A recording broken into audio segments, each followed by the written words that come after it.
Can you take a steampunk trunk and add some paint and a new IOD transfer and turn it into Cottagecore? Jami thinks that I can get the transfers on here on this uneven surface with these old bolts and things and work some magic. I think it could be really cool if it works. And then this awesome piece of history that got left on the back porch of our shop by Zeb's cousin is gonna turn into our new coffee table in our family room. Like Kieran from 81 Vintage, I'll drop his channel below, I'm obsessed with glass cleaner for cleaning stuff, mostly because it's not super harsh, but also because it's foaming and amazing. So I'm gonna clean this whole piece with this glass cleaner. Then we're gonna get started with milk paint.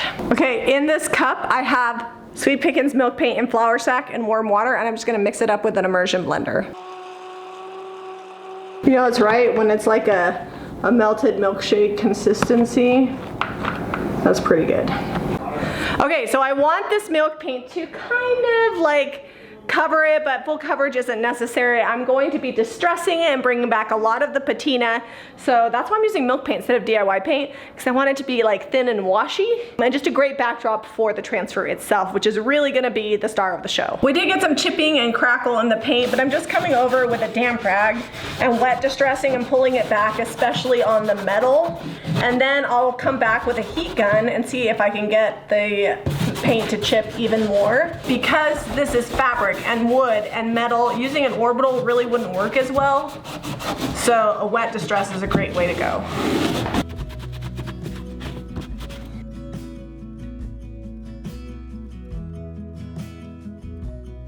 Show me the chipping. We're just getting a little bit, but we are getting some chipping, which is pretty good considering how dry this is. And we already have some crackle. Some of it is because the fabric and finish was crackled underneath, and some of it's because we've used milk paint. And we do have bleed through, but I'm leaving it because I want this to look old and decrepit. When you get the new IOD transfers, they come in this flat pack, and these ones go together. You can put them together like this on the back here. But Jami wants to save a part because apparently we've got a fun project coming up. The traveling transfer.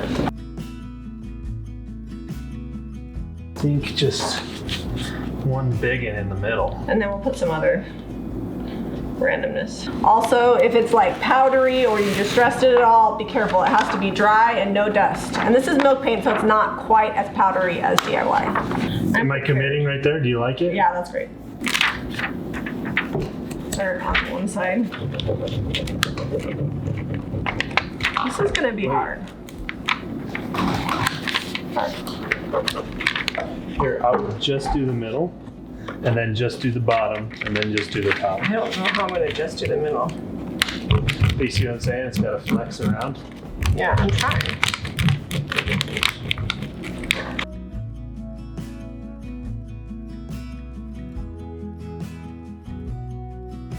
What's gonna happen is we're probably gonna get a lot of little breaks in the transfer, and I think that's just gonna age it really awesome.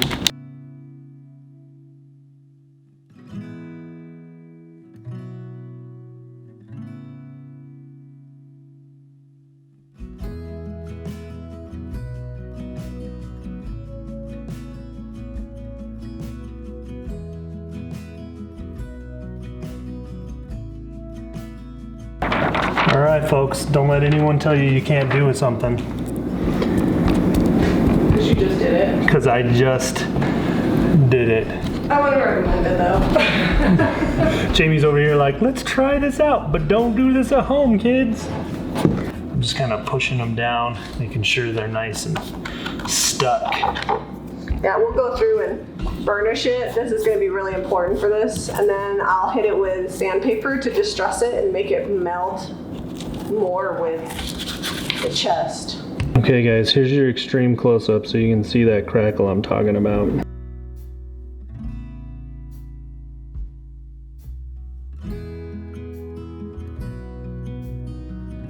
Alright, after seeing my success, Jami's going for it. It's much easier on uneven surfaces to have smaller portions. I don't know where this is supposed to go. Do we do that there or do we do that there? Well, let's see. Put it anywhere you want. I wouldn't spread it out too much. I feel like this is just kind of floating up here. You might need to anchor it with that leaf. No. With this one? Yes.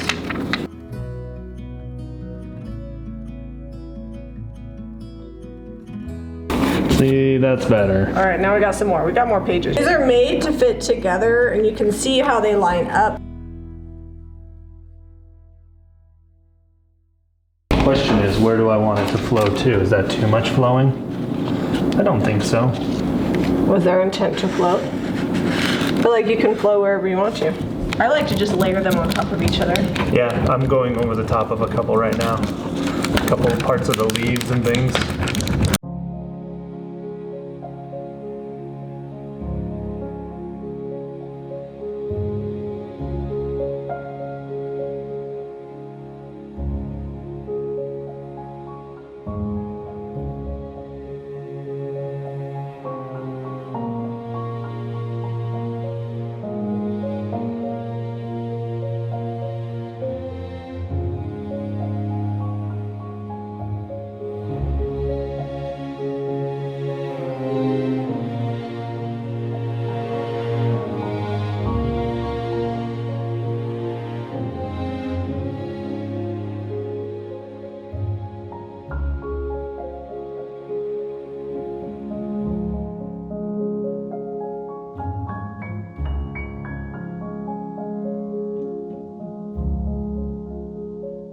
I've got 220 sandpaper and I'm just gonna hand sand it, and really it's just going to meld the transfer to the piece so it looks less like a sticker and more like it's time worn, aged.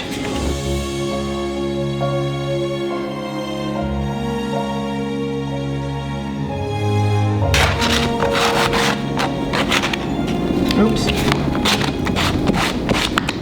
So when you distress it, you will get the highs and the lows of the texture underneath.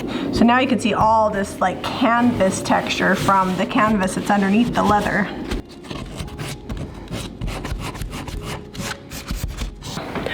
So last step, we are gonna come across and seal it. One of my pro tips is to use white wax on white paint because it makes it, you guessed it, whiter. So we're gonna use that. We'll come across the transfers as well. We'll wipe it back so most of the transfer shows, and we'll be good to go.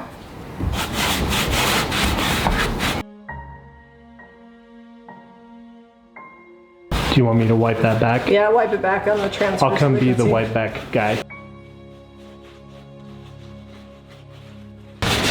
Okay, so I'm just wiping this back. I just want to brighten up those flowers a little bit. The white wax will seal them and keep them on there real nice and make it all cohesive, but we want to bring some of that color back.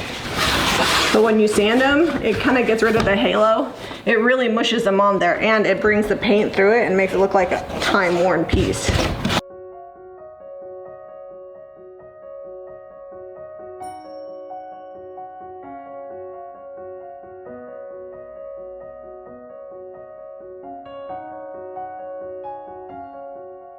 You know, this is like a drop cloth type fabric on here, and these transfers stuck really well after you painted that. Yeah, well, it's tight knit, and then I put the paint, which gave it a nice like tapestry type surface to adhere to.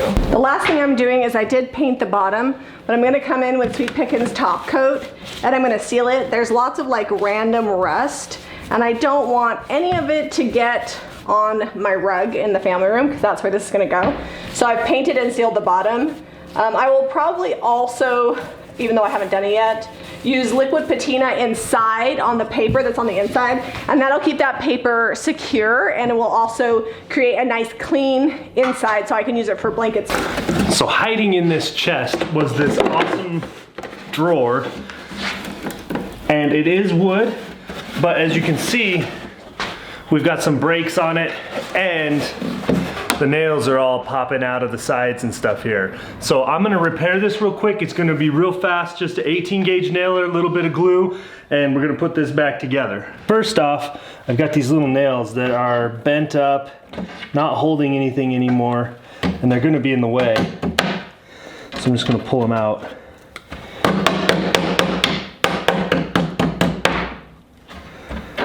It's fabric lined.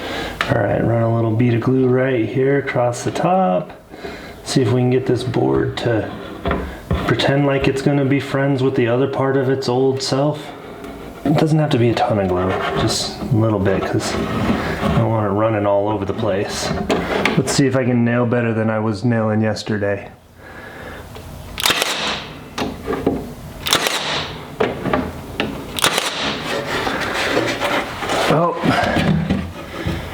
One came through on the inside. Was not nailing better than I nailed yesterday. Gotta be careful, these are 1.5 long and they're pretty thin, so if you don't get them just straight, they like to go down or up or all over. So you need to be real careful with the angle of your head on your gun when you're nailing.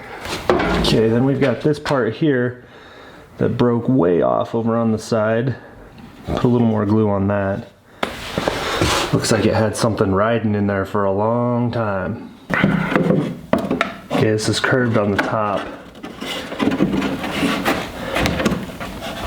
There's not much left to nail to on the back side here.